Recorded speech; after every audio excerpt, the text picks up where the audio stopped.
Meus irmãos, abra comigo a sua Bíblia, no livro de Juízes, no capítulo de número 4. Enquanto os irmãos encontram o texto em apreço, eu quero ser grata a Deus pelo privilégio de estarmos nessa noite adorando ao nome do Senhor Jesus. Nesta oportunidade queremos trazer a saudação de paz do nosso pastor presidente, pastor Virgínio de Carvalho Neto, para o pastor desta igreja, como também para a igreja e todos os seus obreiros. Deus abençoe o pastor Cleudson Carlos, a sua esposa, a nossa irmã Miriam Lima, a toda a diretoria da UFADEC, da USADEC, e eu quero agradecer especialmente aos meus amigos Fábio Pinheiro e a sua esposa, a nossa irmã Nete, e também ao vereador Gilson Soares. Deus abençoe. Aos irmãos que estão comigo nessa noite, que já foram apresentados, é um prazer adorar a Deus junto com vocês. Juízes, capítulo 4, versículo de número 4. Débora, profetiza, mulher de Lapidote, julgava a Israel naquele tempo. Débora, profetiza, mulher de Lapidote, julgava a Israel naquele tempo. Meus irmãos, o livro de Juízes, ele vai narrar para nós um cenário humano caótico, deprimente. E quando nós vamos observar o livro dos Juízes, nós vamos perceber claramente a fragilidade humana, a natureza falha, a natureza pecaminosa do homem. Mas nós também podemos observar neste livro sinais que evidenciam a benignidade, a bondade e o amor de Deus para com o povo rebelde e apostata. Todos nós sabemos que o povo de Israel, eles nunca foram estáveis em sua comunhão com Deus, de modo que este relacionamento ele ficou mais prejudicado quando os israelitas não expulsaram completamente os moradores de Canaã. A Bíblia vai nos dizer que os israelitas aprenderam uma cultura, adoraram os deuses cananeus e, sobretudo, se misturaram com aquele povo através do casamento. O livro de Juízes também vai trazer para nós uma rivalidade que existia entre as tribos, rivalidades essa que às vezes terminava em guerras absurdas, como a que nós vemos no capítulo de número 12, quando Jefité, que pertencia à tribo de Gade, ele vai guerrear contra a tribo de Efraim.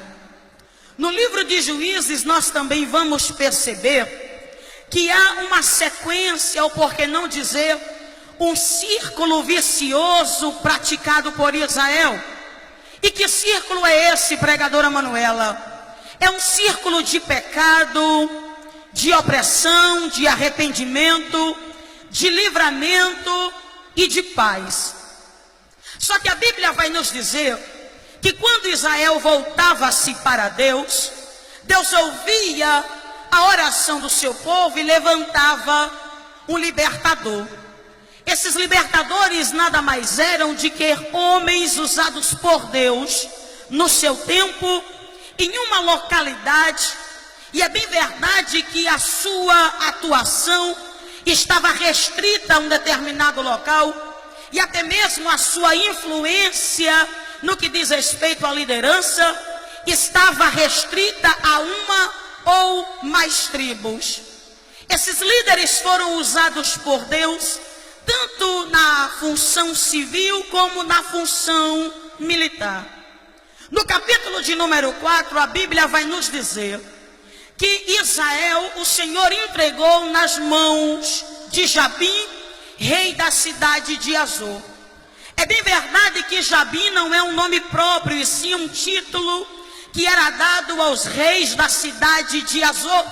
E a primeira citação bíblica para o nome de Jabim está no livro de Josué, no capítulo de número 11, dos versículos 1 ao 11.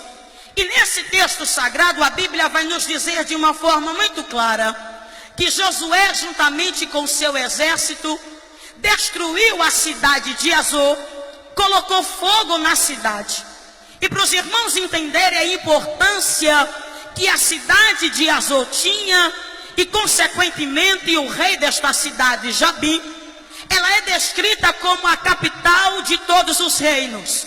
A segunda referência para o nome Jabim está justamente no capítulo de número 4, e pelo que nós vamos perceber, esta cidade que outrora foi destruída por Josué, ela foi reconstruída e tornou-se a base militar desse Jabim. A Bíblia vai nos dizer que durante 20 anos, Jabim, juntamente com o seu exército, oprimiu a Israel. Eu não sei se os irmãos têm esse sentimento, que parece que tem algumas guerras, que elas nunca vão ter fim. Entra ano, sai ano, e nós estamos enfrentando o mesmo inimigo.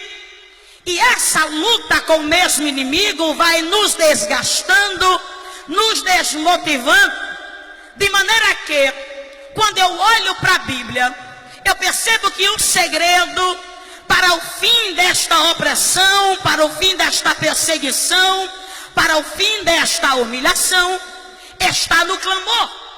Porque a Bíblia vai nos dizer que durante 8 anos, Israel foi humilhado por um homem chamado Cusã-Razatim, que era o rei da Mesopotâmia.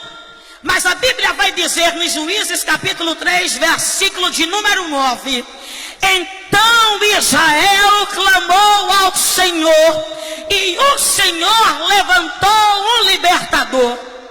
Quando nós vamos observar, a Bíblia vai dizer que durante 18 anos, Israel foi humilhado por Eglon, que era rei dos cananeus.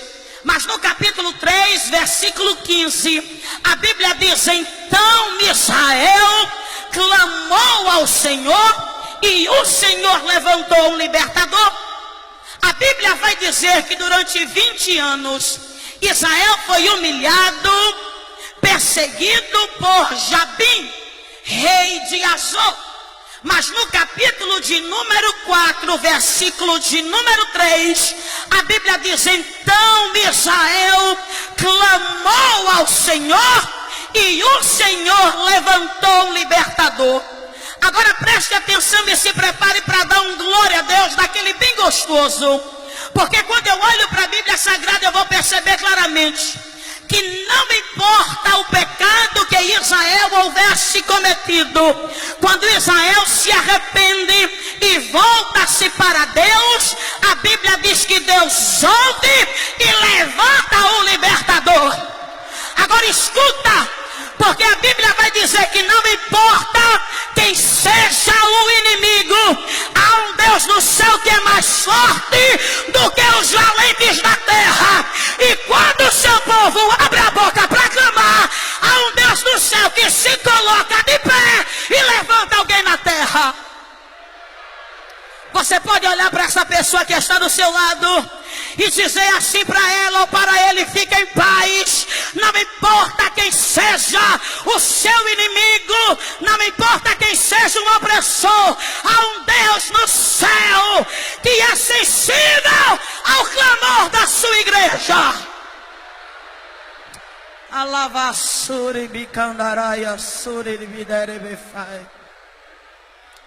Agora escuta, porque a Bíblia vai dizer que Israel vem de 2 apostasias.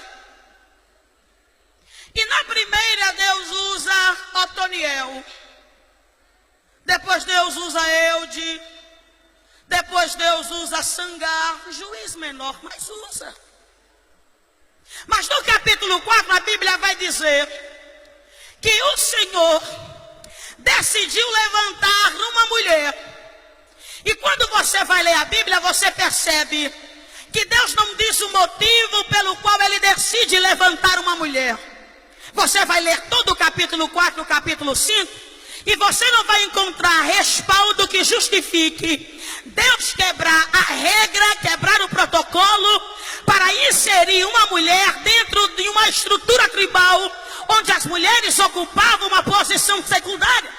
E as mulheres, elas estão menosprezadas, que o livro das preces dos judeus.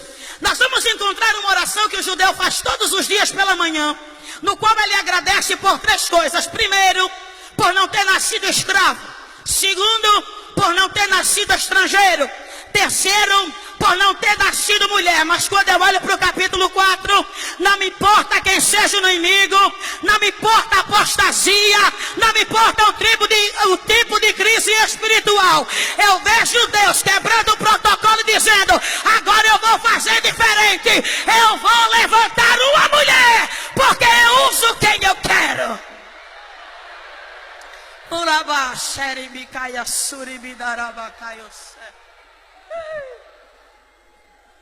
Agora me escuta, porque o autor ele é muito sucinto quando ele vai apresentar Débora.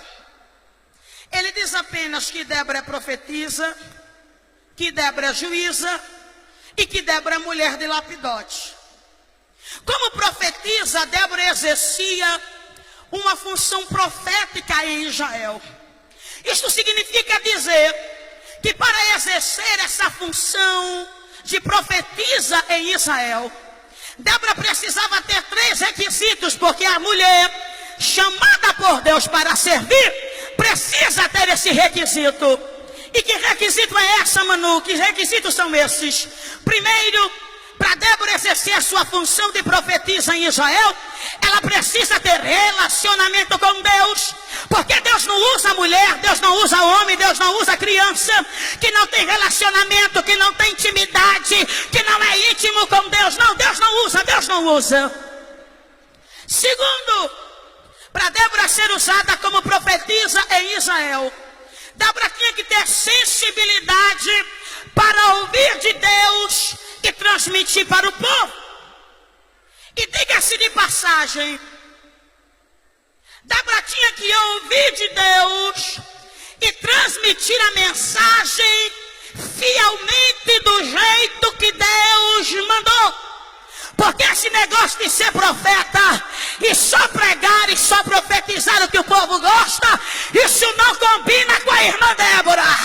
Porque Débora tem intimidade com Deus, e quando Deus fala com Débora, ela reconhece a voz de Deus e ela diz: Deus está no negócio, eu entrego. Terceiro, lá em Aracaju a gente tem uma expressão que, se vocês não conhecem, vai aprender hoje. E que expressão é essa? Lá em Aracaju, ou você tem sangue no olho, ou então você não serve para servir na obra de Deus. Por que, Manuela? Porque a Bíblia vai dizer claramente que Débora era juíza em Israel, exerceu a sua função, e não combina com a irmã Débora não transmitir com fidelidade aquilo que Deus manda. E nós estamos vivendo em uma época de profeta oba-oba, que Deus entrega a mensagem e ele quer camuflar, quer dar um jeitinho, quer amaciar para um lado, quer amaciar por outro. Mas nós somos uma geração que, quando Deus fala, a gente abre a boca e diz: assim diz o Senhor. Olha para quem está do teu lado, olha, por gentileza. Olha. Agora pergunta para ele, ou pergunta para ela: e aí? Vai encarar o chamado ou vai ficar com o cheiro mole? Vai, pergunta. Vai encarar o chamado ou vai correr? Porque as mulheres chamadas para servir, elas servem a Deus com fidelidade.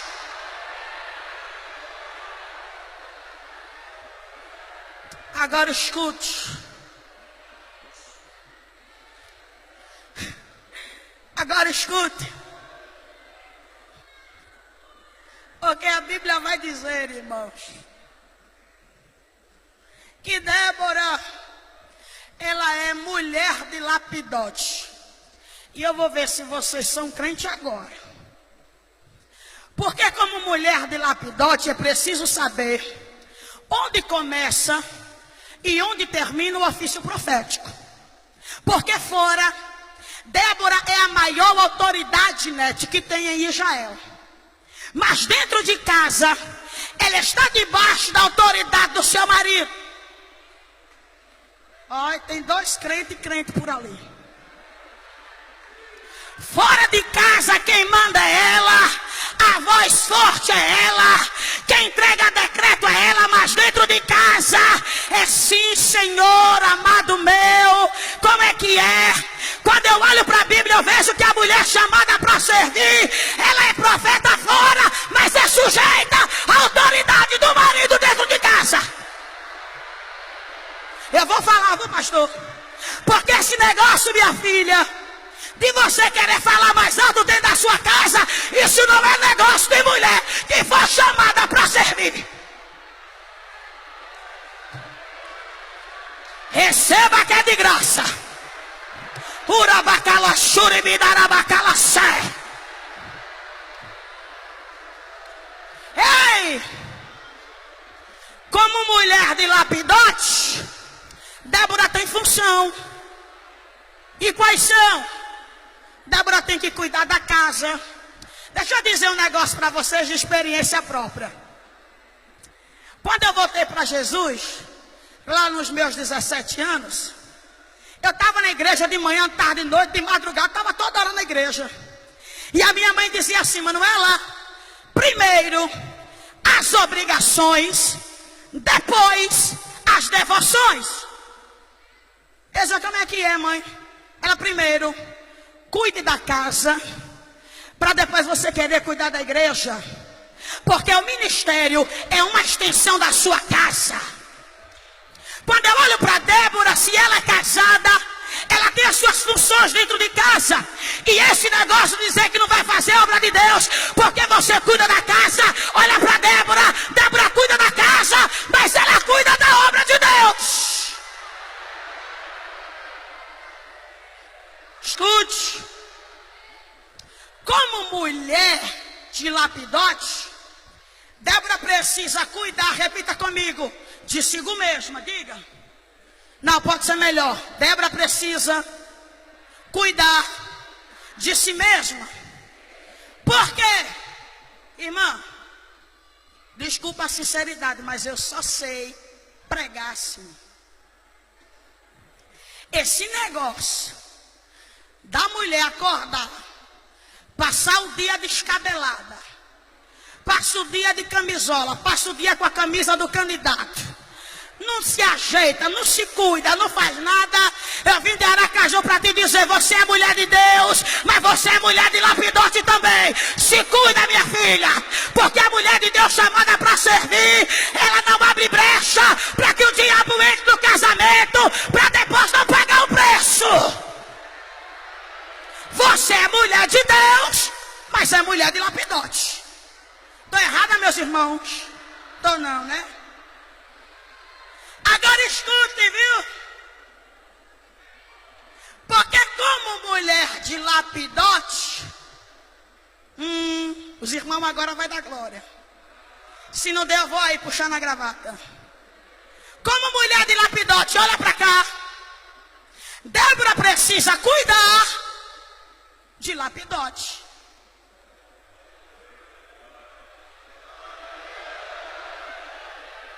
Esse negócio do seu marido chegar e você não está em casa não é com Débora. Débora passa o dia fazendo o que tem que fazer, mas quando dá o horário de Lapidote voltar para casa, ela acerta o caminho de casa, a comida está feita, a casa está limpa, é profetisa, mas é mulher de Lapidote. Dai o semi de bicaiaçé. E aí eu vou dizer um negocinho, e para bom entendedor, um versículo basta. Paulo vai dizer o seguinte: não vos abstenhais por muito tempo, senão por consentimento mútuo, para vos aplicardes a oração, mas depois vos ajunteis, para que o diabo não vos tente. Irmão, eu vou dizer, viu? Eu sei que eu sou solteiro e você pode dizer, você não tem respaldo para dizer. Paulo também era e ele falou, se ele falou, eu também falo. Esse negócio de só ora, só jejua, e na hora de cuidar de lapidório não cuida, esse negócio de tô com dor de cabeça, com Débora esse negócio não funciona. É profetiza, é juíza, mas é mulher de lapidório. Mulher no sentido mais pleno da palavra. Você não quer que eu desenhe, não, quer?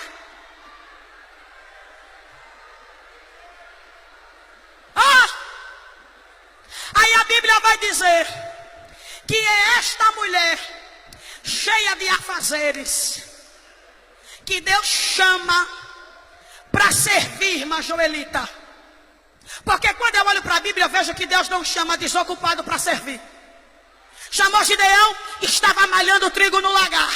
Chamou Pedro, estava lavando as redes. E Jesus também te chamou. Ele sabe que você trabalha, ele sabe que você tem casa, ele sabe que você tem filho, mas ele está dizendo, eu te chamei. Aprenda a administrar o seu tempo. Eu te chamei.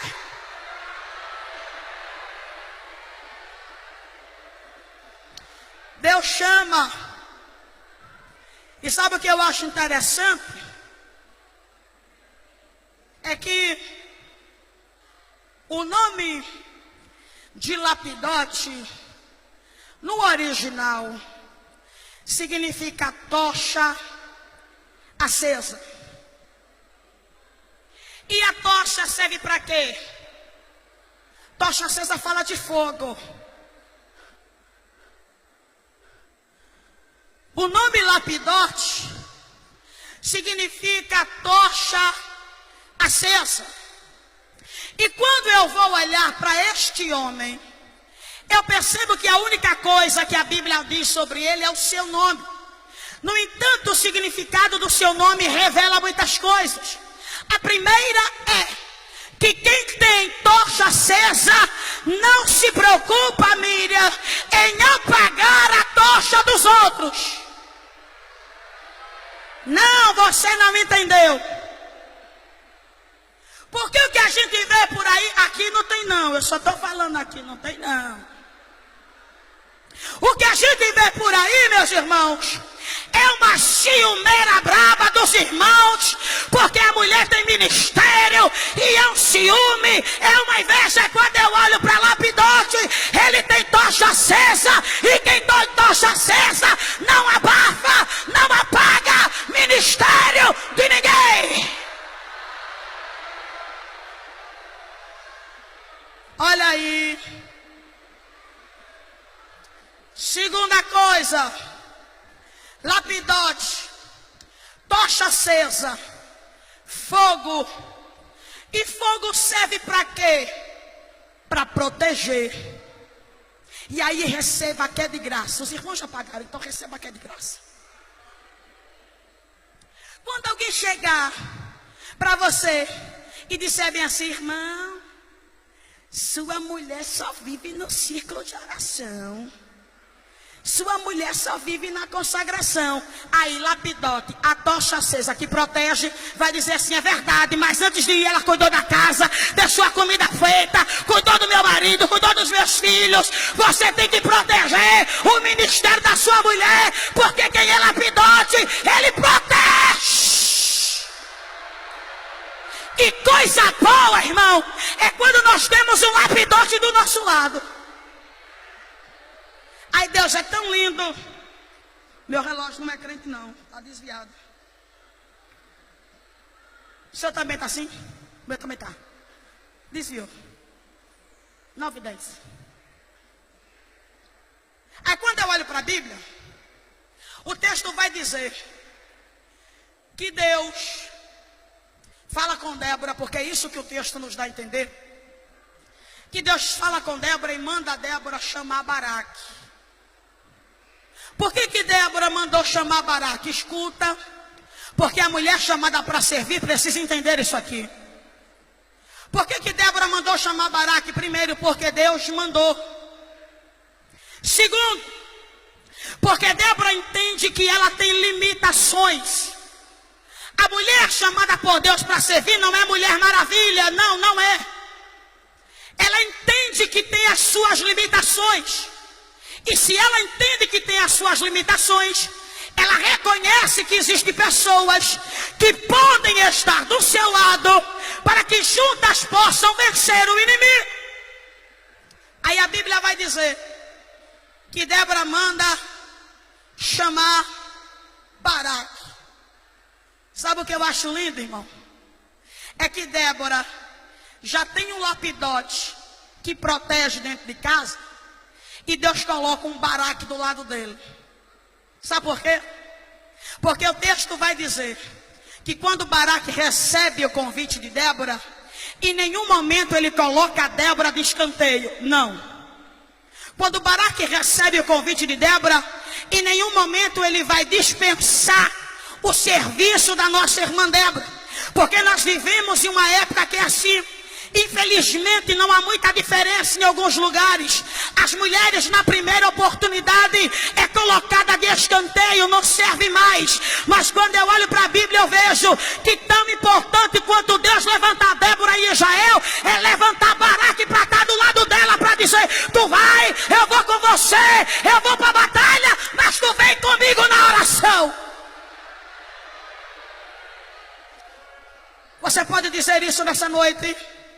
Deus, não, pode ser melhor, Deus vai levantar, continuar levantando na cidade de Candeias Déboras, mas também vai levantar Baraque, que reconhece a importância de ter uma mulher de Deus do lado.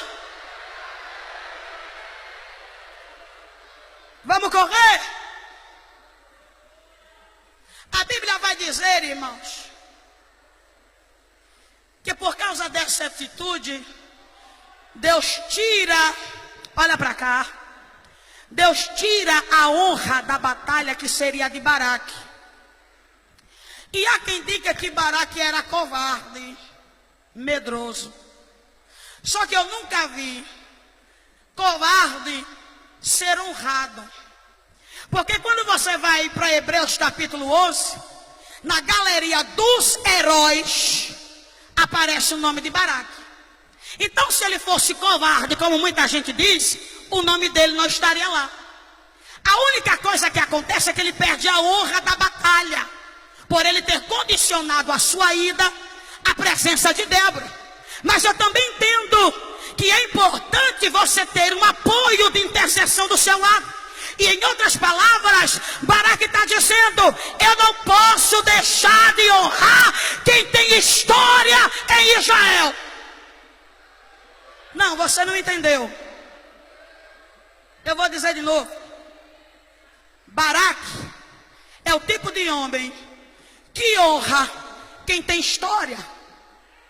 Não, você não entendeu. Baraque é o tipo de homem que honra quem tem história, que reconhece a importância de ter uma mulher de Deus do lado, que não menospreza o serviço que você tem. Antes ele disse: eu vou, mas eu quero você comigo nesta batalha. Oh, o texto vai dizer que Baraque está com um desafio. E que desafio é esse, Manuela? Ele tem que atrair, o texto, não é eu, o texto está dizendo que Baraque tem que atrair 10.000 homens. E aí eu vou falar bem cadenciado para você entender. A mulher chamada por Deus para servir precisa atrair pessoas para perto dela. Porque existem mulheres que têm o dom de repelir, ninguém quer trabalhar com ela. Diz que você é complicada, diz que você é cabeça dura, diz que tudo é do seu jeito. E quando a gente vai perceber, você está trabalhando sozinha, você está se desgastando, você está atarefada. Mas quando eu olho para a Bíblia, eu percebo que Baraque tem o desafio diante dele, é atrair pessoas. E atrair para onde, Manuela? Atrair para o Monte Tabor. E é aqui que eu quero finalizar.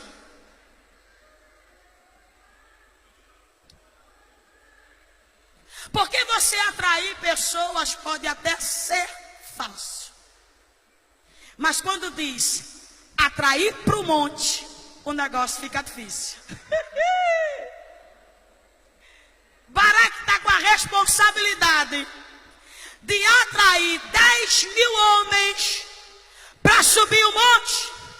E a minha geração não gosta de monte. A minha geração até quer trabalhar, mas na hora de dizer tem que trabalhar e tem que orar, você conta no dedo com quem é que você pode contar.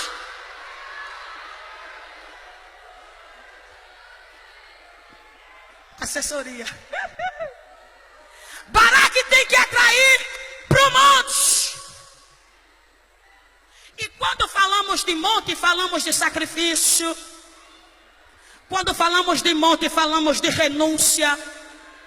Quando falamos de monte, falamos de ritmo. Porque ninguém sobe um monte na carreira.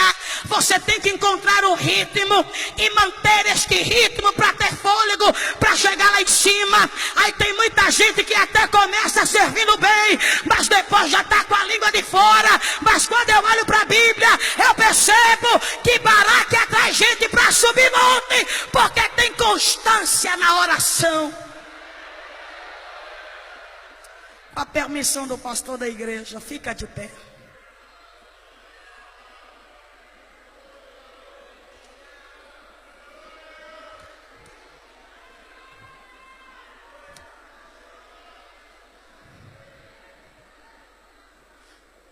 Eu vou finalizar, eu vou dar um pulo aqui. O pregador ele tem que sintetizar a mensagem que era para ser 1h30 para dentro de um tempo oportuno. Eles estão no monte, repitam comigo, eles estão no monte. E Cícera, o capitão do exército de Jabim, ele tomou conhecimento que tinha 10.000, repita comigo, 10.000 pessoas no monte. E o que é que ele faz? Ele pega os seus 900 carros de ferro e leva para o Ribeiro de Quizon. Repita comigo, Ribeiro de Quizon. Por que ele leva para o Ribeiro? Porque quem está no monte, obrigatoriamente na hora de descer, vai ter que passar pelo Ribeiro. Então Cícera é estrategista. O que é que ele está fazendo? Ele está encurralando o povo. Eles vão ter que descer. E quando descer, vai ter que dar de cara com os 900 carros de ferro.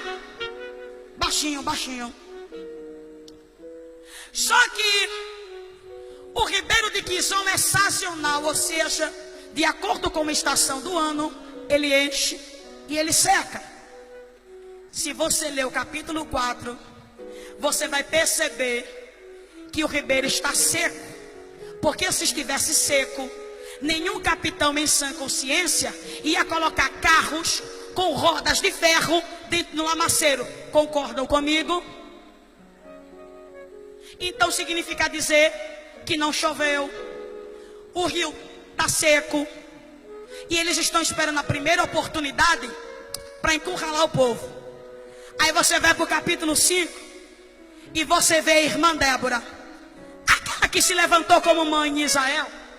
No seu cântico de vitória ela diz assim: e o céu não reteve a chuva e gotejou.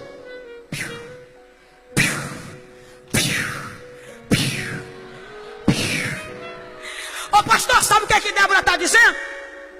Eles foram para o ribeiro porque o ribeiro estava seco. E eles queriam pegar o povo, encurralar. Só que Deus, em resposta a quem estava no monte, começou a mandar chuva.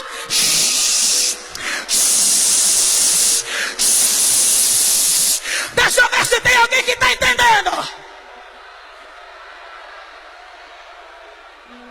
Ei, o teu adversário está pensando que vai te encurralar, mas Deus está dizendo: eu vou mexer com a natureza e vou trazer livramento.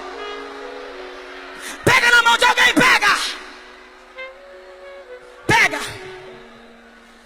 E aperte até ele dizer glória, vai. Aperte até ele dizer aleluia. Isso. E se for batizado no Espírito Santo, abre a boca e faz aquele barulho que o diabo não gosta, vai. Isso. Isso. Isso. Olha a chuva de Deus. Olha a chuva de Deus. Tem chuva. Tem chuva. Deus vai trazer um livramento para quem está no monte. Olha para cá. Olha para cá. Só que o texto vai dizer que Cícera, o capitão do exército, ele foge. E quando ele foge, ele entra na tenda de Jael, esposa de Heber, um informante. E sabe o que eu acho lindo? É que a mulher chamada para servir, já foi dito aqui, ela não serve como a arma dos outros, ela usa a arma que Deus lhe deu.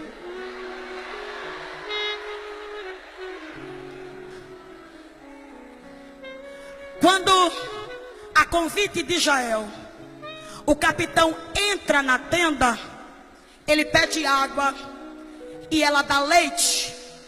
O leite tem uma substância suporífera, se não me falha a memória, que induz o sono. Jael está dizendo: no braço eu não aguento com você, mas se você dormir eu lhe mato.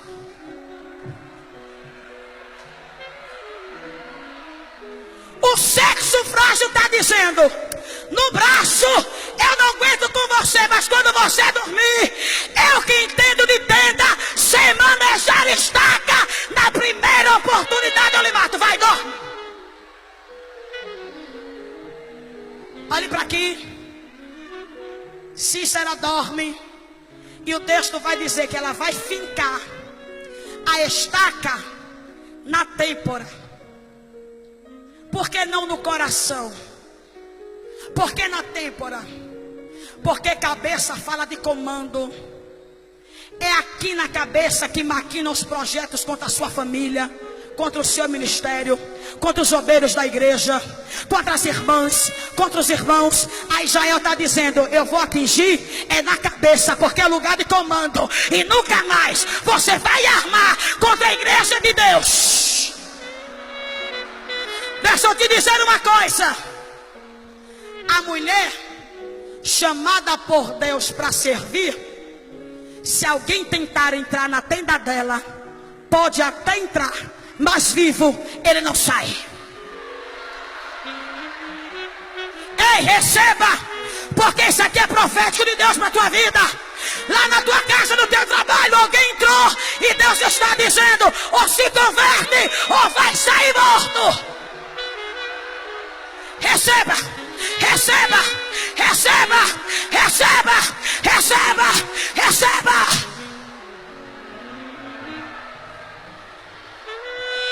Quantos recebem esta palavra de Deus para a sua vida? Dá um brado de glória ao Senhor.